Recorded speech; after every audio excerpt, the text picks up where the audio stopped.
धन्यवाद। 27 नोव्हेंबरला आम्ही एक घोषणा दिली होती की चलो मुंबई, आणि एक 3-4 असे मुद्दे आहेत ज्याच्यासाठी आम्ही सर्व महाराष्ट्रातले जे मुस्लिम समाजातले लोक आहेत त्यांना आम्ही आमंत्रित केलं होतं की आपल्याला मुंबईला जायचे आहे। पण 27 तारखेच्या कार्यक्रमाच्या बाबतीत आम्हाला पोलिसांकडून एक पत्र मिळालं की नाही, आम्ही परवानगी देत नाही कारण करोना आहे। तर त्यावेळी मी त्यांना सांगितलं होतं की मुंबईमध्ये कार्यक्रम सुरू आहे, सर्व राजनैतिक पार्टियांची सभा सुरू आहे, आणि मी उदाहरण पण दिलं होतं की औरंगाबादमध्ये आपण एक मोर्चा काढला होता शिवसेनेच्या वतीने, नागपूरमध्ये मोर्चा काढण्यात आला होता भाजपच्या वतीने, शरद पवार साहेबांनी महाबळेश्वरमध्ये त्यांच्या युवा कार्यकर्त्यांचा खूप मोठा एक कार्यक्रम घेतला होता। तर ते सगळे असताना फक्त आमच्यासाठी करोना का येतो हे आम्हाला प्रश्न पडला होता।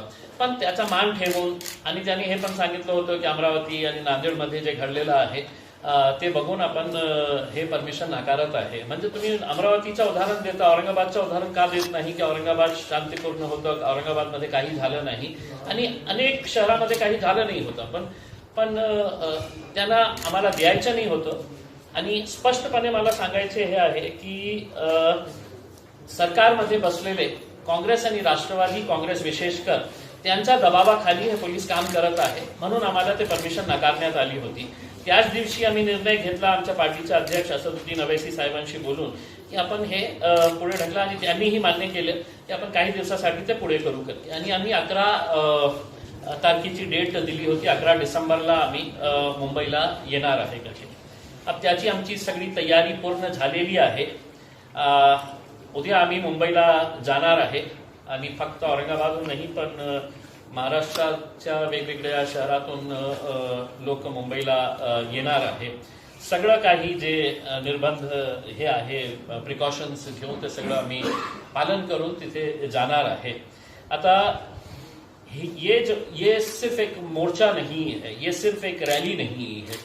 हम इसको तिरंगा रैली का नाम इस वजह से दिए है कि हमारी हर गाड़ी के ऊपर हम तिरंगा लगा के जाएंगे। उसका एक दूसरा मकसद ये है कि इस साल 75 साल हो गए हैं देश की आज़ादी को, और सरकार ने वजीर आज़म ने कहा है कि साल भर अमृत महोत्सव मनाना है करके, तो हम अमृत महोत्सव भी मना रहे हैं। देश के प्रति हमारी आस्था, हमारी मोहब्बत वो भी जताने के लिए हम वहाँ पर कोई राजनीतिक हमारा झंडा लेकर नहीं जा रहे हैं, हम देश के तिरंगा लेकर जा रहे हैं। कल औरंगाबाद में अगर कम से कम भी अगर देखा जाए तो मेरे हिसाब से एक कितने नहीं वो ठीक है पुलिस का, लेकिन हमारे पास एक अंदाजे के हिसाब से हमारे पास 250 गाड़ियां सिर्फ औरंगाबाद से निकलेगी, 250 गाड़ियां औरंगाबाद से निकलेगी। हर गाड़ी के ऊपर जो है वो एक तिरंगा रहेगा, और हम मुंबई की तरफ जाएंगे। औरंगाबाद, अहमदनगर, पूना से होते हुए हम एक्सप्रेसवे लेके हम मुंबई की तरफ जाएंगे। अब आपने ये देखा होगा कि हमने अभी तक है तो हमारा वेन्यू फाइनल नहीं बताए थे। बहुत सारे लोग हमसे पूछ रहे हैं कि मुंबई में वेन्यू क्या है करके। हमारा वेन्यू फाइनल हो चुका है, हमारा परमिशन जो है वो हमको मिल चुकी है, लेकिन हम उसकी घोषणा इस वजह से नहीं कर रहे हैं कि पिछले 15 दिनों के अंदर हमने जो वेन्यू फाइनल किए हैं, हमने पैसा भर डाले। पैसा भरने के बाद फिर वहां पे कई एनसीपी का नेता पहुंच गया कि कांग्रेस के मंत्रियों के फोन चले गए कि मतलब ये एमआईएम को ये हॉल देना नहीं, ये ग्राउंड देना नहीं करके, और ऐसा कैंसिल किया गया है। हमने इससे पहले जो है वो बीकेसी मांगा था, बांद्रा कुर्ला कॉम्प्लेक्स जो है वो मुंबई का सबसे बड़ा ग्राउंड है। हम चाहते तो आज़ाद मैदान ले सकते थे, आज़ाद मैदान भी बहुत बड़ा ग्राउंड है, लेकिन हमारे लिए छोटा पड़ा होता, तो इस वजह से हमने बीकेसी मांगा। तो पहले बीकेसी ने हमारे से पैसा ले लिया, बीकेसी ने कहा कि आप जाके पुलिस में परमिशन के लिए वो कर दीजिएगा। हम पुलिस के अंदर गए तो पुलिस ने कहा कि नहीं कोरोना है करके उन्होंने वापस कर दिया। दूसरी मर्तबा हमको ये बताया गया है कि जब हमने दूसरी मर्तबा उसके लिए अप्लाई किया तो उनके ऊपर बहुत दबाव आया, और बीकेसी ने हमको ये स्पष्ट उसके अंदर बताया है कि साहब हमको हमारे ऊपर ये है, हम दे नहीं सकते हैं करके उन्होंने रिटर्न के अंदर हमको दे दिया कि हम परमिशन नहीं दे रहे हैं, कि हो चुकी है।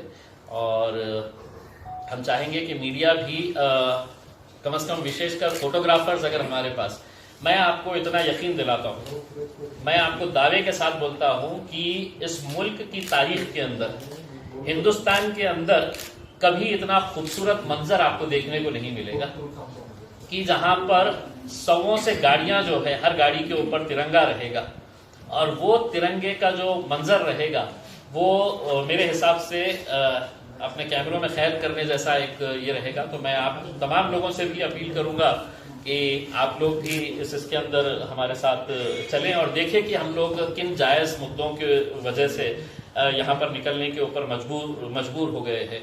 दुर्दैव ऐसी बात का है कि देखिए, जब तक आप लड़ेंगे नहीं, जब तक आप अपनी मौजूदगी का एहसास नहीं दिलाएंगे, तब तक आपको कुछ मिलने वाला नहीं है।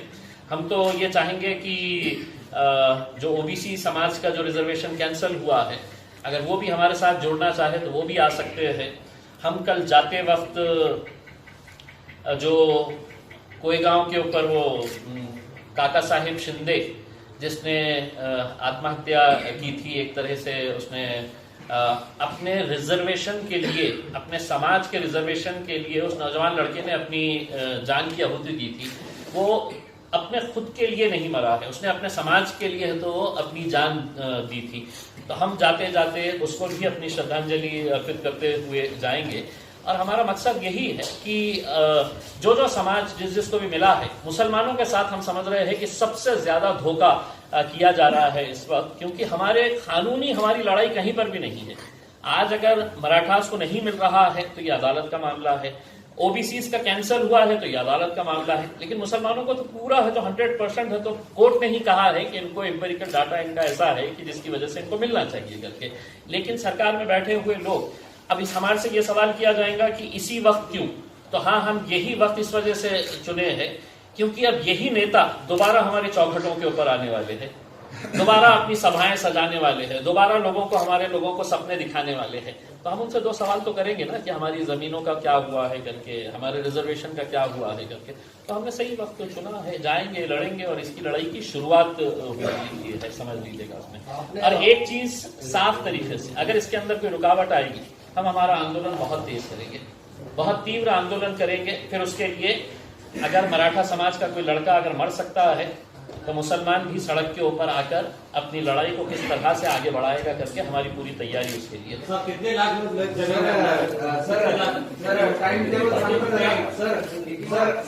एक मैं सबके लेता हूँ। मुंबईतून कुठून सुरुवात होणार आहे तुमची रॅली आणि किती वाजता मुंबईतून सुरू होईल आणि कशी असणार आहे? नहीं, मुंबई हम रैली नहीं, रैली है तो महाराष्ट्र के अलग अलग इलाकों से निकल रही है। हमारे जैसा कोल्हापुर, शोलापुर से अलग टीम निकलेगी, हमारा इधर से नॉर्थ महाराष्ट्र से अलग टीम निकलेगी, हमारा विदर्भा की टीम अलग तरीके से निकलेगी और मुंबई में जाके हम एक जगह के ऊपर हमारी सभा होगी वहां पर, जिसको है तो असदुद्दीन अवैसी साहब संबोधित करेंगे। एक दूसरी बात मैं ये कहना चाह रहा हूं कि ये पहली मर्तबा ऐसा हुआ है कि ठीक है, मैं एमआईएम का एक खासदार हूं। अब इत्तेफाक से ये है कि मुसलमानों का इकलौता एक खासदार महाराष्ट्र के अंदर है। पवार साहब एक आध जिताना चाहिए था, कांग्रेस वालों ने एक आध जिताना चाहिए था, तो हम उनके नेतृत्व में जाते थे। लेकिन अब इकलौता हूं तो मैं इसको लीड कर रहा हूं। लेकिन ये हमारा राजनीतिक मुद्दा नहीं है, ये एक हमारे मुसलमानों से जुड़ा हुआ मुद्दा है। इसीलिए हमने पूरे महाराष्ट्र के अंदर जितने कांग्रेस के मुसलमान लीडर हैं, जितने राष्ट्रवादी कांग्रेस के हैं, जितने समाजवादी पार्टी के नेता हैं, औरंगाबाद में जितने भी हमारे दूसरे पार्टियों के लीडर्स, कॉर्पोरेटर्स हैं, उन सबको हमने ये पत्र दिया है और उनको ये कहा है कि इलेक्शन के वक्त में आपको जिसका झंडा पकड़ना है, जिसका मफलर आपको डालना है, आप डालिए। लेकिन एक मर्तबा हम आपसे आजीजी से गुजारिश कर रहे हैं कि एक मर्तबा कौम के लिए देखिए, बाकी के वक्त में यही वो लीडर है जिनकी वजह से इन्होंने अपने जाती मफाद की वजह से अपने पार्टी को बहुत बड़ा बना दिया है, लेकिन अपने कौम को बहुत पीछे छोड़ दिए है। आज हम उनको ये कह रहे हैं कि आप हमारे साथ आइए करके। हमने हमारे जितने भी जिला अध्यक्ष है, समीर साजिद साहब हो गए हैं, शारिफ नक्शबंदी साहब हो गए हैं, इन्होंने अपने अपने लेटर हेड के ऊपर सबको पर्सनली जाके दिए हैं कि एक मर्तबा एक मुद्दे के ऊपर साथ में आए।